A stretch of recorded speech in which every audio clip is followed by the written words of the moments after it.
नमस्कार। लोहिया महाविद्यालय चूरू के एमकॉम फाइनल एबीएसटी के छात्रों का स्वागत है।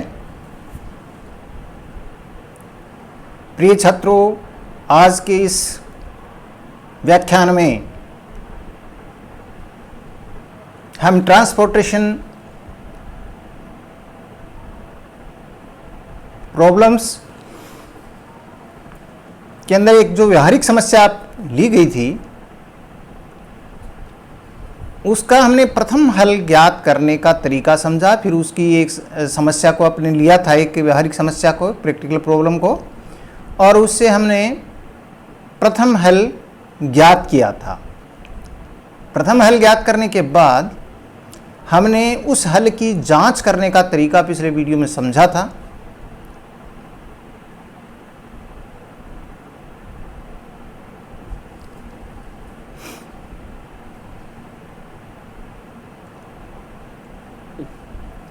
चूँकि वो जो तरीका समझा था उसके बाद में उसी प्रॉब्लम का चूँकि हमें जांच करनी है तो उस प्रॉब्लम को एक बार प्रथम हल को यहाँ रख दिया गया है, और इस हल के अंदर आप ध्यान से देखेंगे तो आपको पता लगेगा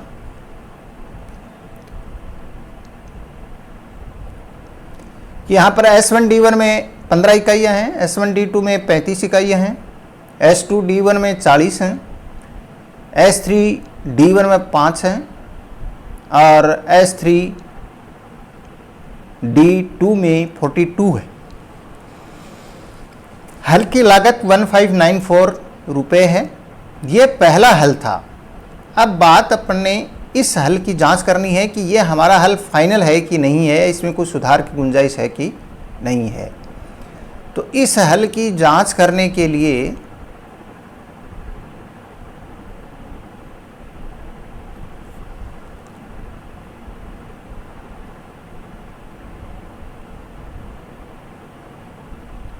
जो तरीका अपनाया गया है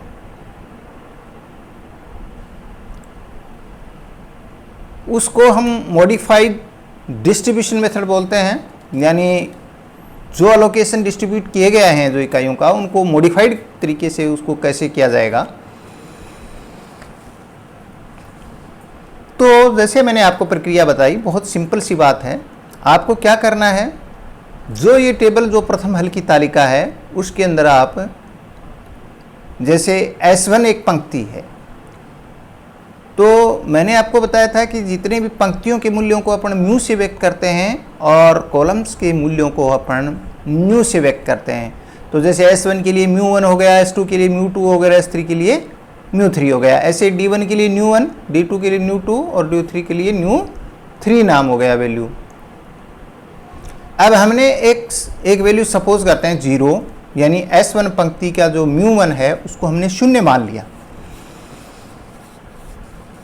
और ये हमने लिख दिया μ1 इक्वल टू 0। ये ध्यान से देखिए, μ1 इक्वल टू 0 है। ये μ1 इक्वल टू 0 अपन लिखते हैं, और उसके बाद में सभी म्यू और न्यू की वैल्यू अपन बहुत आसानी से कैलकुलेट कर सकते हैं। चूँकि ये एक सुसंगत प्रथम हल था जिसके अंदर 3 + 3 - 1 के बराबर भरे हुए खाने पूरे 5 हैं, इसलिए सभी वैल्यूज़ कैलकुलेट करने में हमें कोई आराम से हम कैलकुलेट कर सकते हैं। तो μ1 इक्वल टू 0 मानने का मतलब यहाँ ये होता है कि हमारा फॉर्मूला क्या होता है, हम केवल भरे हुए सेल्स को देखते हैं, वर्गों को देखते हैं, और हमारा फॉर्मूला होता है μ + न्यू = C के बराबर। तो जैसे अपन 0 रखने के बाद में S1D1 भरा हुआ है, 15 इकाइयाँ थी उसमें, तो 0 के अंदर अपन कितना जोड़ें कि 15 लागत आ जाए, तो 0 + 15 15 हो जाएगा। फिर S1D2 के अंदर कितने जोड़ें कि लागत 11 आ जाए, तो 0 + 11 11 हो जाएगा, तो यानी μ2 का मान 11 आ जाएगा। तो इस तरीके से μ1 और μ2 की दो वैल्यू कैलकुलेट हो जाएंगी। इसके बाद में जब μ1 और μ2 आ गई तो इससे और वैल्यू कैलकुलेट हो जाएंगी। तो जैसे μ1 में 15 हुआ तो उसके नीचे आपको देखिए, एक तो 10 लागत 40 इकाइयाँ भरी हुई हैं, एक 16 लागत 5 इकाइयाँ भरी हुई हैं। तो हम जब नीचे आएंगे तो μ2 की वैल्यू आराम से अपन कैलकुलेट कर सकते हैं कि वो -5 आएगा, क्योंकि 15 और -5 है वो 10 हो जाएगा। इसी तरीके से नीचे S3D1 भी कैलकुलेट हो जाएगा, क्योंकि 15 और एक 16 हो जाएंगे, तो 1 आ जाएगा μ3 की वैल्यू। अब जब μ3 एक वैल्यू आ गई तो इसके आधार पर अपन μ3 की वैल्यू भी कैलकुलेट कर सकते हैं, क्योंकि जब आप S3 कॉलम में आगे बढ़ोगे तो S3D3 भरा हुआ है, तो भरा हुआ है तो आपका इधर μ3 है 1 है, तो μ3 है 1 + 11 = 12 हो जाएगा। यानी μ और न्यू को जोड़ के लागत के बराबर हो जाना चाहिए और भरे हुए खाने आपको देखने हैं। इस तरीके से ये सभी μ और न्यू हमने कैलकुलेट कर लेंगे। ये ध्यान रहे तो कि हमने एक वैल्यू को आपको 0 मानना होता है और उसके बाद में फॉर्मूला μ + न्यू = c के द्वारा केवल भरे हुए खानों को हम देख देख करके बाकी वैल्यूज को हम कैलकुलेट कर लेते हैं। ये हमारा सीधा सा तरीका है जो μ और न्यू को कैलकुलेट करने का। इसके बाद में चूंकि पंक्ति मूल्यों को μ कहते हैं और जो स्तंभ मूल्य होते हैं उनको न्यू कहते हैं, दूसरा काम जांच करने का होता है कि हमने रिक्त वर्गों के मान निकालते हैं। तो रिक्त वर्गों के मान निकालने के लिए आपको पहले रिक्त वर्ग देखने हैं। रिक्त वर्ग का मतलब यहाँ पर है कि जिन वर्गों में इकाइयाँ नहीं भरी हुई हैं। ये वर्ग कौन से हैं? S1D3, S2D2, S2D3 और S3D2। ये 4 ऐसे वर्ग हैं जो कि भरे हुए नहीं हैं, यानी रिक्त वर्ग हैं। इनकी वैल्यू कैलकुलेट करने का सूत्र है μ + न्यू - c, μ + न्यू - c। पंक्ति मूल्य और स्तंभ मूल्य का निकालने का सूत्र था μ + न्यू बराबर c था और ये है μ + न्यू - c। तो इस तरीके से S1D3 का μ 0 है, उसका न्यू 11 है, - c यानी कॉस्ट ये 13 है।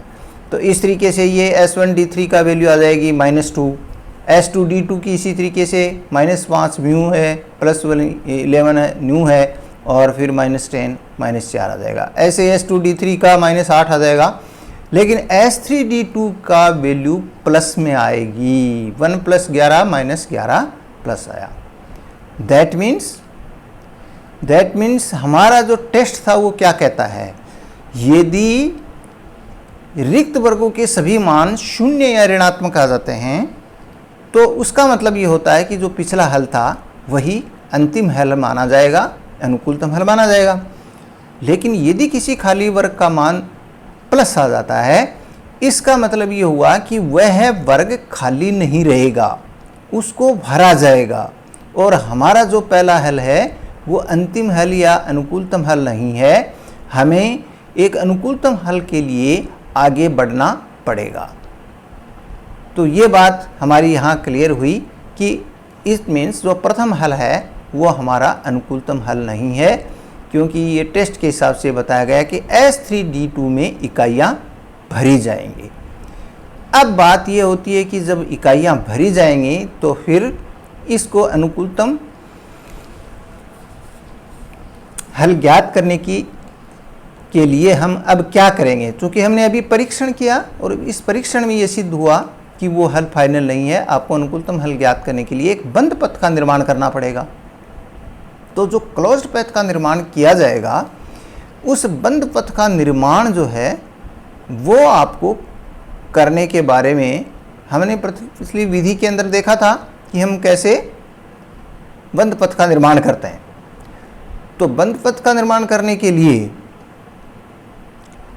हम सबसे पहले जो प्लस वाला आया है S3D2, तो S3D2 जो कॉलम है, जो वर्ग है, उस S3D2 के अंदर हम क्या करेंगे, प्लस भर देंगे। S3D2 के अंदर हम जैसे ऊपर वाले के अंदर अपन ने यही किया हुआ है, ये इसके अंदर अपन ने ये बंद पथ का निर्माण यहाँ किया और S3D2 जो है उसमें प्लस कर दिया। अब बच्चों बहुत ध्यान से इंटरेस्टिंगली आप देखिए, S3D2 जो प्लस किया है, अब आपको ऊपर नीचे या बाएं दाएं ही घूमना है और आपको रुकना है भरे हुए खाने में। आगे जाने का रास्ता मिलना चाहिए, जहां से हम रवाना हुए यानी S3D2 वहीं आके रुकेंगे, और प्लस से रवाना हुए तो प्लस पर ही आके रुकेंगे। अब जैसे मान लीजिए S3D2 में आपने प्लस लिखा, तो अब आप लेफ्ट के अंदर आप जाओगे तो लेफ्ट में आपके S3D1 है, इसमें फिर माइनस करेंगे, एक बार प्लस और एक बार माइनस होगा। अब आप ऊपर की ओर जाएंगे, क्योंकि आपको वापस उसी डायरेक्शन में नहीं जाना होता, ये ऐसा नहीं इधर गए और वापस उधर चले जाओ, ऐसा नहीं होता, आपको 90 डिग्री एंगल पर घूमना होता है। तो अब आप ऊपर की ओर जाओगे, ऊपर की ओर ध्यान से आप देखोगे तो दो वर्ग भरे हुए हैं, एक तो S1D1 है और एक S2D1 है। अब आपको किस में रुकना है ये फैसला करना है, क्योंकि एक बार नीचे अब माइनस हो गया तो अब प्लस होएगा। तो अगर आप S2D1 में रुक गए यानी जहाँ 40 भरा हुआ है, तो फिर आपको राइट में जाने के लिए जगह नहीं मिलेगी, बिल्कुल राइट में जाने के लिए आपको इधर जगह नहीं मिलेगी। अब आपको क्या है, ऊपर वाले यानी S1D1 में ही रुकना पड़ेगा, तो वहाँ हम प्लस कर देंगे। फिर आप जब राइट में जाएंगे तो आपको S1D2 में जगह मिल जाएगी, क्योंकि इधर आपको 35 भरे हुए हैं, तो इधर माइनस हो जाएगा और फिर सीधे वापस नीचे आ जाएंगे तो ये प्लस में आ जाएंगे। या अगर आप इधर से अगर आप रवाना हुए, जैसे मान लीजिए इसमें अपन जो एरो लगा हुआ है वो पहले आप ऊपर की ओर गए, कोई फ़र्क नहीं पड़ेगा, हम पहले ऊपर की ओर चले जाएंगे, माइनस हो जाएगा, फिर लेफ्ट में चले जाएंगे, प्लस हो जाएगा, फिर नीचे की ओर आ जाएंगे, माइनस हो जाएगा और फिर वापस करके प्लस हो जाएगा। तो आप किधर से भी घूम जाइए एक ही बात है, हमने एक बार प्लस करेंगे एक बार माइनस करेंगे, ध्यान ये रखना है आपको।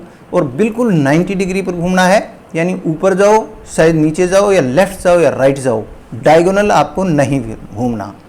इस तरीके से प्लस माइनस करने के बाद आपको क्या करना है कि जो प्लस लिखा हुआ है उसमें तो इकाइयाँ एंटर होंगी, यानी वो वर्ग भरा हुआ हो जाएगा। जहाँ पर आपने माइनस लिखा है वहाँ से इकाइयाँ कम होएंगी। अब बात यह है कि इस प्लस में कितनी इकाइयाँ इंट्रोड्यूस करें, बिल्कुल ध्यान रखें बच्चों। हमें क्या करना होता है, एक नियम क्या है हमारा, कि जो बंद पथ का निर्माण किया उसमें जहाँ जहाँ माइनस आए, जैसे S3D1 में माइनस आया और एक माइनस आया S1D2 में आया, आपको क्या करना है कि ये जो माइनस आपने लिखे हैं उनमें दोनों के अंदर कम इकाइयाँ कौन से में है, S3D1 में है। तो इन कम इकाइयाँ जो S3D1 में हैं ये 5 इकाइयाँ हैं, S1D2 में 35 थी, तो कम इकाइयाँ जो होती हैं उन्हीं को अपन प्लस माइनस करते हैं। तो अब आपको क्या करना है, 5 इकाइयों को तो आप S3D2 में डालना है, 5 इकाइयाँ S3D1 से गायब हो जाएंगी, तो ये खाना खाली हो जाएगा। इसमें एक बात क्लियर है, एक खाना पूरा खाली हो जाएगा और उसके स्थान पर दूसरा कोई खाना भरेगा, और बाकी जो बंद पथ में आ रहे हैं उनमें प्लस माइनस कर देंगे। अब जैसे 5 इकाइयाँ हैं वो S1D1 में प्लस करेंगे तो इकाई 20 हो जाएंगी, S1D2 से माइनस करेंगे तो 30 हो जाएंगी, और बाकी एक और बच गया है 40, वो ऐसा कैसा पड़ा रह जाएगा, क्योंकि वो बंद पथ में तो जरूर, लेकिन बंद पथ में वो रुक नहीं रहे अपन। जहाँ जिस वर्ग में जैसे आप ध्यान देंगे तो S2D1 वैसे तो उस पथ के अंदर आता है, लेकिन उस 15 पथ में आपका प्लस माइनस नहीं हो रहा, जो 40 इकाइयाँ भरी हुई हैं और 10 हैं S2D1 में, तो इसमें कोई चेंज नहीं होगा। चेंज उसी वर्ग में होगा यानी सेल में होगा जिसमें प्लस या माइनस लिखा हुआ है। अगर बीच में कोई भरी हुई आ जाती है तो कोई चेंज नहीं होगा, साइड वाले में कोई चेंज नहीं होगा। जैसे S3D3 है उसमें 42 भरा हुआ है, तो उस तो पथ के अंदर है ही नहीं, तो उसमें कुछ भी चेंज नहीं करेंगे।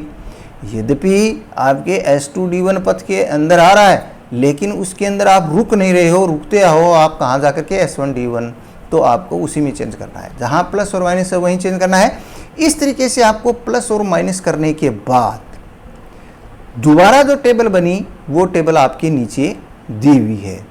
ये हुई नए डिस्ट्रीब्यूशन के बाद की टेबल, ये आपके सामने है। और इस तरीके से आपने क्या किया कि उस खाने को भर दिया। यह 5 यहाँ से ले आए S3D1 से, और S3D2 में आपने 5 प्रतिस्थापित कर दी, और बाकी जो हैं वो प्लस माइनस करने के बाद ये आपका दूसरा सॉल्यूशन आ जाता है। और इस सॉल्यूशन की जो लागत है वो आती है 1589 आती है। ठीक बात है। अब ये हमारा दूसरा सॉल्यूशन हुआ। ये सॉल्यूशन हमारा सुसंगत है या नहीं है, इसका भी अपने को टेस्ट करना है। भरे हुए खानों की संख्या, वही बात R प्लस सी या M प्लस N माइनस 1 के बराबर होनी चाहिए। तो बिल्कुल 5 भरे हुए खाने हैं, इसलिए ये हल दूसरा हल है, ये सुसंगत भी है। अब बात फिर वही आती है कि हम अब इस हल की जांच करेंगे, यानी ये अनुकूलतम हल है या नहीं है, इसकी जांच करेंगे। तो हम इसको कहेंगे द्वितीय हल की जांच। ठीक है, द्वितीय हल की जांच करेंगे कि ये अनुकूलतम है या नहीं है, इस बात की जांच करेंगे। और जांच करने के वही 2 स्टेप मुख्य रूप से होते हैं। पहला स्टेप तो ये होता है कि हम म्यू और न्यू का कैलकुलेशन करते हैं। सूत्र हमारा वही रहता है कि म्यू प्लस न्यू माइनस सी के द्वारा हम पहले पंक्ति मूल्य और कॉलम स्तंभ मूल्य ने कैलकुलेट करते हैं, और उसके बाद में रिक्त वर्गों के मान निकालते हैं। तो ये जो मोडी मेथड है, जिसको अपन मॉडिफाइड डिस्ट्रीब्यूशन मेथड बोलते हैं, उसके अंदर अपन दोबारा से इकाइयों को प्रतिस्थापित करते हैं। यदि हमारे इस टेस्ट में पास नहीं हो तो हम इस द्वितीय हल के लिए हम अब आगे बढ़ते हैं। प्रक्रिया वही रहेगी जो प्रथम हल की जांच की है, इसलिए बार बार रिपीट करने की आवश्यकता नहीं है। प्रथम हल की जांच की जो प्रक्रिया वही द्वितीय हल की रहेगी, फिर वही तृतीय हल की रहेगी, इस तरीके से चलता रहा। अब हम ये देखते हैं कि जो द्वितीय हल आया 1589 जो कोष्ट आई, क्या वो और भी कम हो सकती है, यानी उसमें और भी सुधार की गुंजाइश है क्या? कहीं किसी खाली खाने के अंदर जो खाली पड़ा है उसमें हो सकता है कि इकाइयाँ ले जाने से कॉस्ट और भी कम हो जाए। तो उस डिस्ट्रीब्यूशन के लिए हम जांच करेंगे। तो वही बात, आपने सबसे पहले S1 पंक्ति के μ1 को 0 मान लिया, बिल्कुल मान लिया। ये 0 मानने का सीधा मतलब होता है कि जो S1 D1 में 15 आएगा, क्यों लागत 15 है, और S1 D2 के अंदर यानी μ2 में 11 आएगा, क्योंकि 0 प्लस 11 बराबर 11, 0 प्लस 15 बराबर 15। ठीक है, अब ये जब 2 कैलकुलेट हो गए तो इससे μ2 -5 आ जाएगा, और जो μ3 है वो चूँकि μ2 11 था तो 11 और 0 11 होते हैं, तो μ3 भी 0 आ जाएगा, और μ3 0 आ गया तो फिर μ3 12 आ जाएगा। इस तरीके से सूत्र याद रखना आपको। म्यू और न्यू के लिए हम μ1 बराबर 0 रखते हुए म्यू प्लस न्यू बराबर सी करते हैं। ये आपको ध्यान रहे, म्यू प्लस न्यू बराबर सी सूत्र काम में लेते हैं, भरे हुए खाने देखते हैं, μ1 = 0 लेते हैं। इसके बाद में आपको क्या करना होता है, दूसरा काम रिक्त वर्गों के मान निकालना। अब रिक्त वर्गों के मान वही बात है कि खाली खानों के मान निकालते हैं, और यदि किसी खाने का मान प्लस आ जाता है तो इसका मतलब हमारा दूसरा हल भी फाइनल नहीं है, हमें तीसरे हल की ओर बढ़ना पड़ेगा।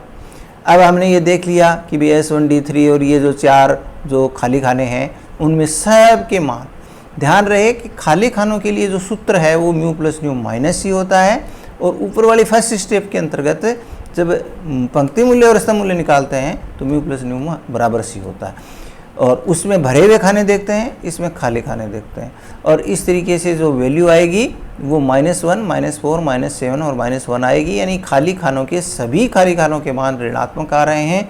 तो शून्य या ऋणात्मक आ जाते हैं तो हमारा वो पिछला सॉल्यूशन फाइनल होता है। इसका मतलब जो सेकंड सॉल्यूशन था वो हमारा फाइनल है, अनुकूलतम है, और क्योंकि इसके अंदर खाली खानों के सभी रिक्त वर्गों के मान ऋणात्मक आ गए, इसलिए जो द्वितीय हल है वही हमारा अनुकूलतम हल है, और इस हल के अनुसार हमारी जो लागत है वो 1589 आएगी, और जो इकाइयों का डिस्ट्रीब्यूशन है वो ये कहेगा कि S1 से D1 को 20, S1 D2 को 30, S2 D1 को 40, S3 D2 को 5 और S3 D3 को 42 इकाइयाँ भेजने पर कोस्ट है वो सबसे कम आएगी, यानी 1589 रुपीज़ आएगी। ये प्रक्रिया जो है वो द्वितीय हल की है। तो आज जो हमने क्या किया, हमने प्रथम हल की जांच की, द्वितीय हल ज्ञात किया, फिर द्वितीय हल की जांच की, तो हमारा द्वितीय हल फाइनल हुआ। हमें तीसरे हल की ओर बढ़ने की ज़रूरत नहीं पड़ी, क्योंकि द्वितीय हल में सभी रिक्त वर्गों के मान ऋणात्मक आ गए। तो प्रक्रिया बिल्कुल सेम है, चाहे प्रथम हल की जांच करें चाहे द्वितीय हल की जांच करें। यदि किसी हल की जांच में रिक्त वर्गों के मान, कोई रिक्त वर्ग का मान धनात्मक आ जाता है तो फिर हमें आगे दूसरे हल के लिए जाना होता है और उसके लिए हमें एक बंद पथ का निर्माण करना पड़ता है और फिर बंद पथ के निर्माण से हम प्लस माइनस करते हुए जो खाली जो रिक्त वर्ग है उसको भरते हैं और किसी भरे हुए को पूरा खाली करते हैं और फिर जो सबसे कम इकाइयाँ होती हैं उस पथ के अंदर माइनस वाली, उस उतनी इकाइयों को हम रिप्लेस करते हैं। ये ध्यान रखने की बात है। तो ये एक प्रक्रिया जो है वो इसको करने की होती है, बंद पथ के निर्माण करने की प्रक्रिया है, उसको अपने को विशेष तौर से इसके अंदर समझने की बात होती है। तो ये जो है वो तरीका हमने इसके अंदर देखा और ये द्वितीय हल की जांच करने का तरीका, तो ये हमारा फाइनल हल 1589 आ जाएगा। आज की वीडियो में हम इतनी ही सही समझेंगे।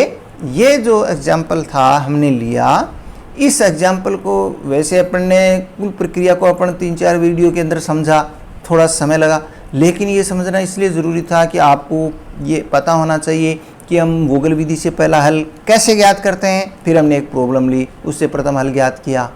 उसके बाद में क्या हुआ, दूसरी प्रक्रिया में वो प्रथम हल अनुकूलतम नहीं है तो हमें आगे बढ़ने के लिए हम द्वितीय हल कैसे ज्ञात करें, यानी प्रथम हल की जांच कैसे करें, तो उसका तरीका अपने को पता होना चाहिए। और फिर जो हमने प्रथम हल निकाला उसका न्यूमेरिकली प्रैक्टिकल तरीके से हमने कैसे दूसरा हल निकाला और उसकी जांच की और फिर हमारा अनुकूलतम हल आ गया। तो ये प्रक्रिया यहाँ जा कर के ख़त्म हो जाती है।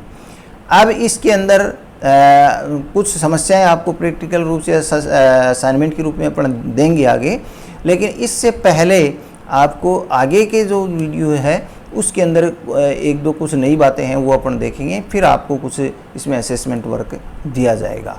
धन्यवाद।